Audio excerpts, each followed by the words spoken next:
aku harus pecah rekor nasional, aku harus ikut kejuaraan dunia, aku harus ikut kejuaraan-kejuaraan di luar negeri.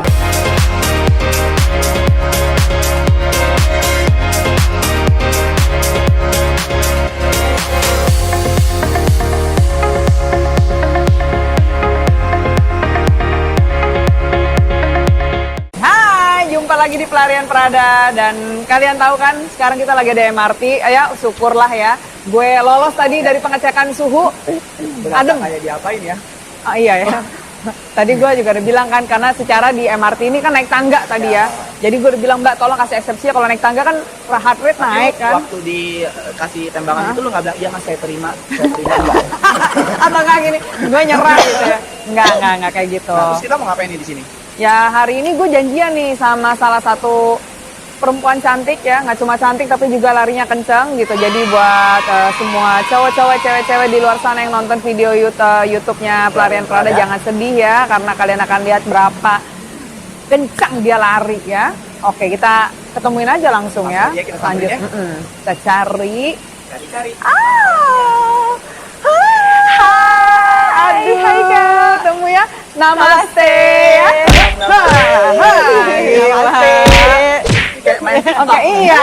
Ini jadi Salim ini jangan sampai anti corona ya. Jangan sampai gara-gara kasus coronavirus ini kita jadi nggak bisa bersilaturahmi ya. Betul. Iya. Jadi tadi salamannya namaste. Habis itu tepuk kaki, gila, gaul habis, gila. Kenalin dulu dong. Iya, ayo kenalin nih. Oke.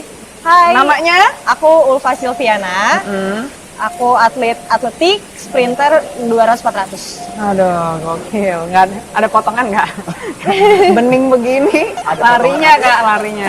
Oke. Maaf, ini banget ya. Putih ya? Padahal atlet lari ya. Nggak apa-apa, mungkin dia sudah di-endorse sama pemutih ya.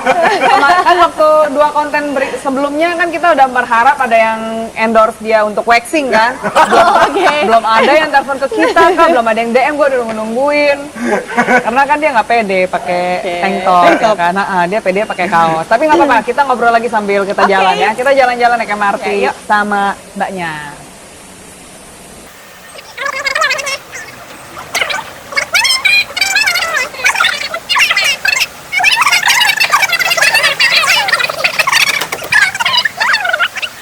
Kita mau menunggu MRT-nya dulu. Ya. Nanti kita cek aja kita mau ke arah mana. Oke. Pak, nanya-nanya dong Pak. Gimana? Katanya Pra, dia mau nanya sama lo. Gimana? Jadi gimana Kak Pra? Oke, awal dulu aja deh. Kan tadi kita udah bilang Ulfa itu atlet lari ya. Udah tingkatannya itu udah pelatnas, udah bukan pelatda lagi atau udah bukan ya receh-receh lah gitu. Sejak kapan mulai suka sama lari atau mulai aktif lari? Sejak kelas 1 SMP. Oh. Sejak kelas 1 SMP, waktu itu lagi di sekolah, lagi nunggu jemputan, terus kayak aku nunggu kayak di aula gitu di atas. Kayak ngelihat ada teman-teman pada latihan atletik, tapi waktu itu tuh atletiknya tuh kayak masih kids atletik gitu loh Kak, yang kayak masih lompat-lompat, terus kayak lari-lari nggak yang jauh gitu. Yang ada kun gitu-gitu banyak. Terus habis itu kayak seru nih gitu kan, ikutan lari gitu kan. Pokoknya nggak mau tahu, besok harus ngomong sama pelatihnya, sama coach yang ada di sekolahan gitu kan. Akhirnya kayak besoknya langsung aku bilang kan, aku mau ikut ekskul lari gitu kan. Terus kayak, kamu yakin katanya gitu kan. Dulu aku kurus banget soalnya, kurus banget, terus kayak kena panas dikit tuh langsung kayak gak kuat. Terus abis itu, kamu yakin Pak, aku yakin gitu kan, dengan semangatnya. Ya udah besok ikut latihan ya gitu kan. Besok ikut latihan, ditekunin, terus kayak dari situ kayak mulai lihat-lihat tuh kayak atletik tuh kayak gimana sih kayak gitu. Terus kayak yang juara-juara dunia tuh siapa aja gitu kan. Wah, mulai tertarik tuh dari situ. Terus baru latihan ya, juara dunia siapa aja. Terus kalau di Indonesia tuh pelari itu siapa aja gitu kan. Wah, dulu tuh ada yang aku idam-idamkan banget tuh, namanya Kak Irene Yosep. Dulu dia pelari 100-200. Itu dia larinya keren banget dan aku belum pernah ketemu sama dia sampai sekarang. Udah siapa panggil Danovianti belum waktu itu? Gini ya, dia sesama partner dia aja suka aja dia ngebully kita ya. Gini lah, siapa tahu kan kita berdoa supaya kakak Irene Yosep ya nonton YouTube-nya amin. Pelarian Prada. Fansnya. Nanti kita Fans pertemukan. banget sama Kak Irene Yosep. Terus abis itu kayak aku sempat dulu Facebook kan, kayak sempat aku dulu nge-messenger dia terus kayak, kakak pelatnas ya gitu kan. Terus dijawab sama dia, iya lagi persiapan apa kak? Waktu itu SEA Games kalau nggak salah SEA Games. Wah dari situ langsung kayak aku nanya-nanya pelatnas tuh kayak gimana. Akhirnya kayak aku harus masuk pelatnas pokoknya. Aku harus masuk pelatnas. Akhirnya ya udah juara-juara se-Jawa Barat. Terus habis itu seleksi waktu itu ya udah masuk pelatnas. Kalau itu kan satu SMP tuh, sekarang Iya. Aku udah kuliah semester 8. kuliah semester 8. Kalau kita kak kuliah juga di korporasi. Ya. Wah luar biasa. Terus begitu orang tua tahu mau masuk pelatnas, kan itu cita-cita anak SMP ya. Mereka mendukung atau gimana tuh waktu itu? Awalnya tuh gak didukung malah. Aku masuk atletik awalnya gak didukung karena takutnya aku ganggu ke pelajaran di sekolah. Gimana gitu kan? Ya kamu nggak apa-apa kalau misalkan mau komitmen sama waktu kamu ya nggak apa-apa gitu kan. Tapi yang jelas prestasi di sekolah juga jangan sampai ya harus bagus gitu kan. Akhirnya ya udah jadi pagi banget tuh aku harus bangun latihan kayak jogging, aku skipping, terus kayak mama udah nyiapin susu. Sebelum itu kayak mama kayak udah nyiapin bahan bacaan sebelum ke sekolah tuh nih kamu ini nih buat bahan bacaan gitu kan. Biar nggak lupa juga kamu mesti banyak baca gitu kan. Oh iyalah gitu-gitu. Terus ya bisa ngebagi waktu juga, bisa seimbang waktu masih di sekolah. Akhirnya waktu itu ada seleksi, bukan seleksi sih, aku dipanggil ke Senayan waktu itu ke Stadion Madia, kayak di di tes gitu sama dulu masih ada pelatih dari Jerman namanya tuh Wolfram apa siapa gitu aku lupa. Terus kayak dia nanya, terus dia lihat postur aku kan, terus dia lihat postur sprinter. Oh, aku pikir waktu dia lihat postur. Oke, Putri Indonesia. Iya. Miss Universe. Iya. Terus dicek kayak kelenturannya sejauh mana, terus koordinasi itu karena yang paling fundamental tuh kan itu kan Kak, kayak kelenturannya, terus koordinasinya gimana, bagus apa enggak, gerakannya kayak gimana, udah betul apa enggak gitu kan. Akhirnya Lolos tuh ya langsung ya. Akhirnya ya udah aku dipanggil ke kantor waktu itu. Cepet urus pindah sekolah ya gitu kan ke Ragunan. Nah dari situ dulu sekolah aku di Kuningan. Kuningan. Bukan Kuningan Jakarta. Kuningan Jawa Barat. Iya. Okay. Terus akhirnya itu ditemenin sama papa waktu itu. Terus papa kayak searching tuh Ragunan. Terus kayak, Bon binatang. sekolah Gua berikan daging. sekolah Ragunan. Gimana nih sekolah Ragunan katanya gitu kan. Akhirnya papa survei ke sana gimana. Terus dia agak-agak ragu tuh waktu itu karena kan aduh sensor gak ya? Oh, ada yang ada di sensor. Yang kayak gini-gini kan sensor udah nih ya. Ya Bimo. Soalnya kan di sana kan lebih banyak kita fokusnya ke olahraga kan. Lebih banyak memfokuskan prestasi dibandingkan pendidikan gitu kan. Papa agak bimbang juga tuh di situ kan. Akhirnya ya udah deh gimana lagi kan aku yang pengen masuk pelatnas gitu kan. Akhirnya ya udah diizinin, aku urus pindah segala macam, akhirnya pindah ke sini. Pindah ke sini ya itu journey-nya panjang juga. Oke. Sebelum kita lanjut karena journey-nya panjang, MRT kita mau lewat. Oke. Udah datang jemput kita ya. Udah ada nih kereta kencana kita mau lewat. Kita naik. Aku mau yang kereta labu bisa nggak biar aku jadi Cinderella? Tuh. Oke. Terus sambil nunggu deh sedikit lagi nih. Terus seiring jalan sampai kamu sekarang kuliah, bener nggak tuh kalau kamu di pelatnas itu ngeganggu prestasi? Atau itu cuma mitos atau kamu bisa menghadapinya? Sebenarnya itu cuman mitos sih kalau menurut aku ya. Kalau misalkan lo punya komitmen sama diri lo sendiri ya sebenarnya bisa aja kita ngebagi waktunya gitu loh. Mungkin yang lain bisa main, ya udah kita ngegunain waktunya untuk latihan, terus ngerjain tugas-tugas kuliah gitu sih Kak. Iya. Yuk. Oke. Ayo kita masuk ke MRT. Mana yang sepi nih? Cari sini nih. Oke. Sepi nih. Nah, kita duduk sini aja deh. Oke, aku tengah. Oke. Jadi sebenarnya cuma mitos dong ya kalau misalnya masuk pelatnas terus bisa ngeganggu prestasi sekolah ya. Sebetulnya sama aja sama kayak kita sih, kalau lagi ada program buat maraton kan harus fokus tuh. Yang mitos juga kalau lagi program maraton bisa mengganggu pekerjaan. Sebenarnya sama aja sih sama yang dialami sama si Ulfa ini. Betul. Terus kalau di pelatnas tuh kayak apa sih? Aku soalnya belum pernah masuk kan. Jadi Penasaran ya kita ya di dalam itu bangun tidur, ngapain, makannya apa, siang ngapain, latihan apa, masih sempet ngobrol apa enggak? Oh, iya. Chatting apa enggak? masih sempet TikTok nggak, ya kan? Ya kan? Sempet pacaran nggak? Terus kalau kayak kita ada harapan nggak untuk masuk lagi? Bisa ya. Tapi jadi Bridge, official. catur, bisa. Mungkin kalau dulu jadi pokoknya di pelatnas itu ya kita harus ngikutin rules yang ada kan Kak. Kayak misalkan kita ada 5 apa 6 aturan di pelatnas itu. Satu, kita nggak boleh mencuri, kita nggak boleh berantem sama sesama pelatnas, kita nggak boleh pacaran sesama pelatnas, terus kita nggak boleh ngerokok, kita nggak boleh narkoba, kita nggak boleh minum minuman keras, sama kita nggak boleh berjudi. Ada 7 rules dari pelatnas. Kalau sampai ketahuan, kita harus sudah siap, kita harus dikeluarin. Oh, berarti dia kayaknya rulesnya itu ngikutin rulesnya Bang Haji Roma Irama. Nggak boleh berjudi sama Nggak boleh miras. bergadang. Iya, begadang. Begadang jangan begadang. Sama judi. Iya. Sama miras juga sama. Atau kau dengan sengaja mau membuat aku bisulan? Cukup, Ani. Dulu aku masih remaja itu HP dikumpulin. Tiap jam 9 malam tuh selalu HP dikumpulin. Ada sidang. Ada sidang. Kalau dulu tuh jadi dulu aku sempat punya HP 2. Jadi yang aku kumpulin tuh yang BB, yang satunya tuh iPod. Jadi BB, Iya, BlackBerry. dulu kan masih BB kan kayak pakai BB, terus satunya iPod. iPod kan harus pakai WiFi. Iya. Sedangkan kan ada WiFi kan di Iya. asrama. Kayak, udah. Terus waktu itu nggak sengaja aku mainin HP itu di ruang makan. Tiba-tiba ada senior, loh kamu punya HP 2? Aduh, udah ketahuan. Akhirnya aku dihukum. Oh, tapi Dihukumnya, kok kamu punya HP 2? Suka-suka gue dong, duit gue.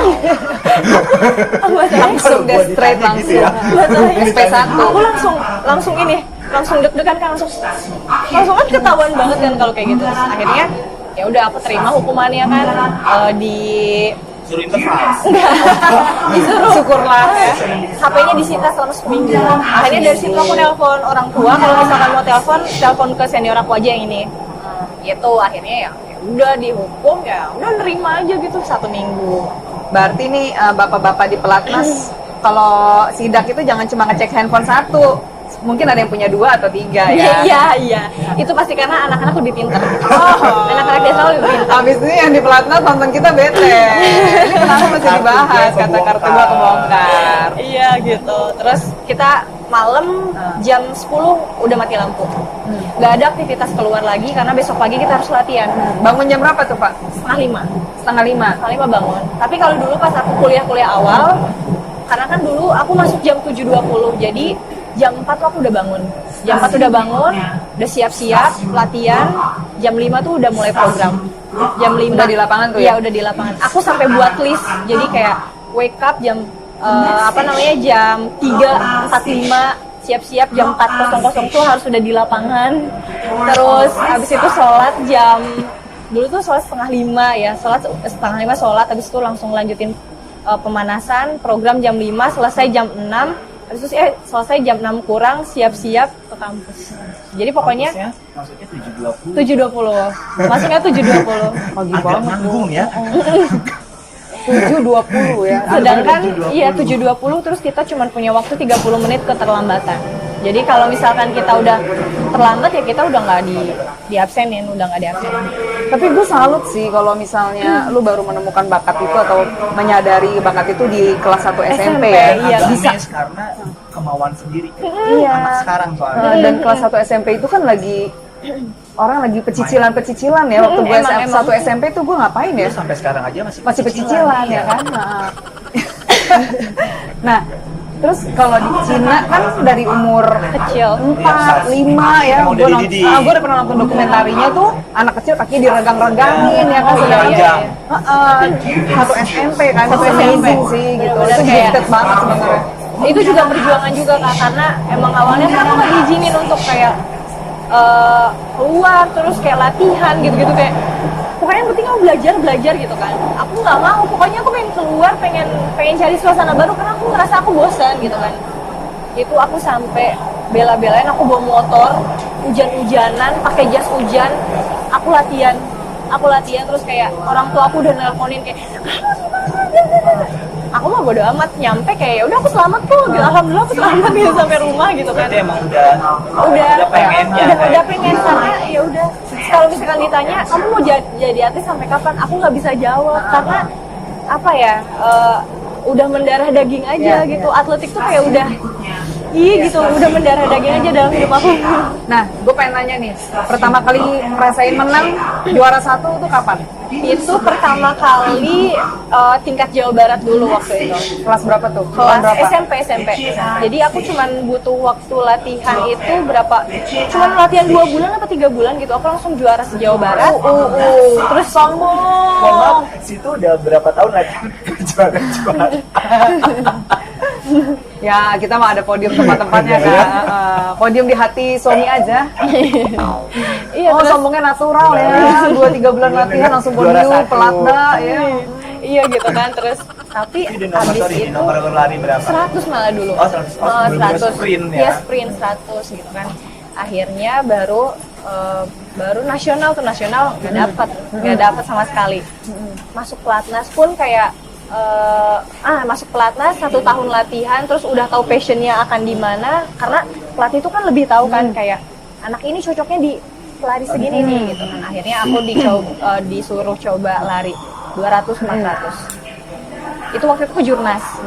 Aku 400 juara pertama, 200 pertama, estafet ya Jawa Barat pasti pertama gitu kan. Estafet pertama. Terus kayak dari situ baru tuh mulai Nagih. nagih langsung kayak wah, Craving for more gold. iya, gitu kan. Pokoknya langsung dari situ aku langsung punya goals untuk aku harus pecah rekor. Aku harus pecah rekor nasional, aku harus ikut kejuaraan dunia, aku harus ikut kejuaraan-kejuaraan di luar negeri gitu kan. Akhirnya aku sempet kayak nulis di diary gitu, di diary gitu kan. Kayak aku mau waktu sekian, aku pengen ketemu Kak Irene Yosef. Terus Nanti kita DM deh. aku ya. pengen ketemu Kak Irene Yosef gitu kan. Terus abis itu dari situ ada kejuaraan di Vietnam, itu kualifikasi untuk ke kejuaraan dunia waktu itu di Donetsk di Ukraina. Akhirnya di situ limitnya itu diminta 200 meter itu 25-55. Cuman waktu di Vietnam aku bisa lebih dari itu, 25-29. Ya, aku lolos detik lari 200. 20 detik ah. Terus dari situ kayak aku seneng banget tuh kayak Iya, aku juga seneng dengerin 25 detik ya ampun, aku nggak kebayang. finally gitu kan, kayak finally bisa dapet tiket untuk ke Ukraina gitu kan. Habis itu pulang ke Indonesia wah, langsung digembur-gembur yang lolos ke kejuaraan dunia tuh ada 3 orang. Jadi yang dari lempar sprint 2, aku sama partner aku yang cowok Sudirman Hadi. Bertiga, jadi kita bertiga ke Ukraina sama pelatihnya 2 orang, jadi 5 orang. Tahun berapa Kesana, tuh? Tahun berapa? 2013. 2013. Lalu. Belum ada. Akhirnya 2013. Nah, aku mikir kayaknya nggak, sebenarnya impossible is nothing sih untuk kayak juara di sana, tapi kayak aku mikir ya latihannya juga beda gitu sama orang-orang sana kan Kak. Kalau pelari kan bener-bener gila juga gitu, gila-gila banget lawan-lawannya di sana. Akhirnya aku cuman kayak mikir aku pengen lebih baik lagi waktunya di sini, aku pengen pecah lagi. Iya. Waktu di Vietnam tuh aku pecah rekor nasional juga. Ya, aku pecah rekor nasional. Jadi itu waktu itu rekor nasionalnya itu dipegang sama Kak Hasruni. Waktunya tuh dulu sebelum aku pecahin itu 25.85. Aku pecahin jadi 25.29. Akhirnya mindset aku tuh gini. Pokoknya gue ke Ukraina, ya udah. Aku berharap aku bisa ketarik sama pelari-pelari dunia. Jadi waktu aku bisa lebih bagus, aku bisa pecah rekor. itu sampai ke Ukraina aku flu berat. Pokoknya belum adaptasi sama kondisinya di sana. Di sana tuh panas tapi dingin. Terus habis itu kayak aku cuman mikir panas tapi udaranya tuh dingin kayak Kalau ngeliat orangnya panas, tapi Iya, sebenarnya hati udah nggak ada cinta lagi, udah dingin, ya. udah berdebat, hati panas gitu ya.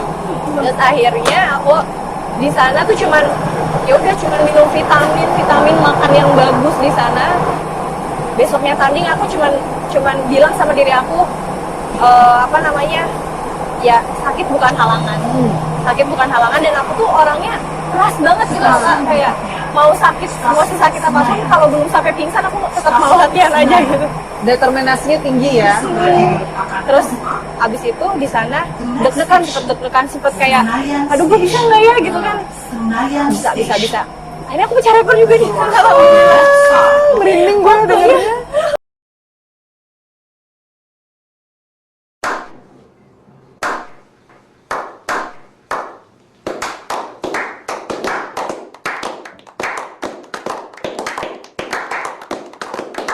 Pokoknya bisa berapa Kak? 2509 dari 25 29. Ya, per second 20 ya. Tapi kan 200 meter. Ya, 200 meter. Effort banget.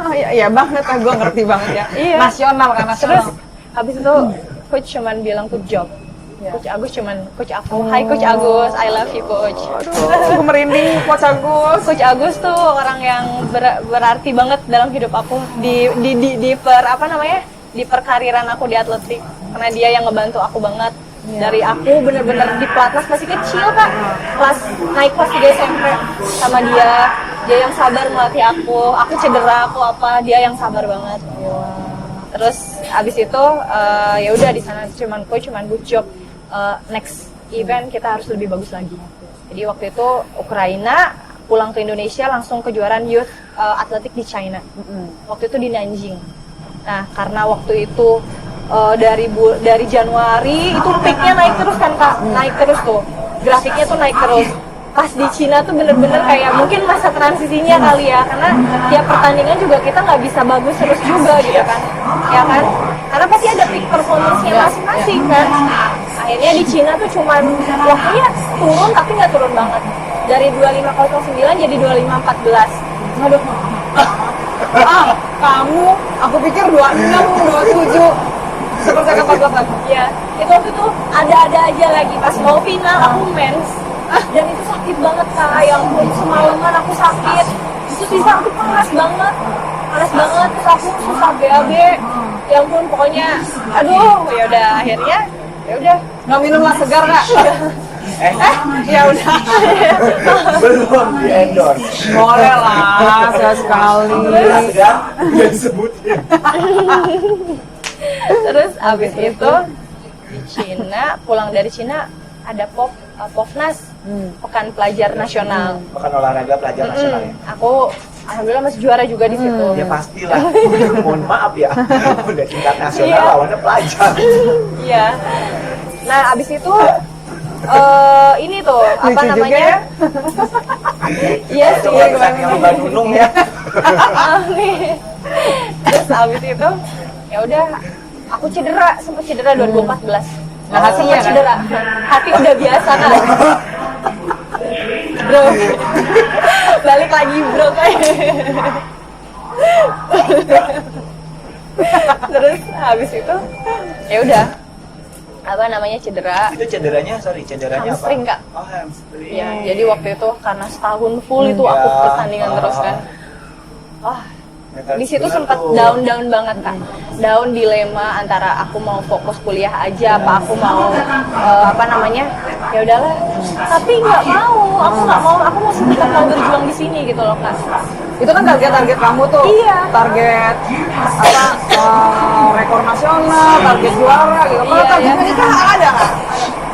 Sebelum targetnya tanya dulu. Punya pacar belum?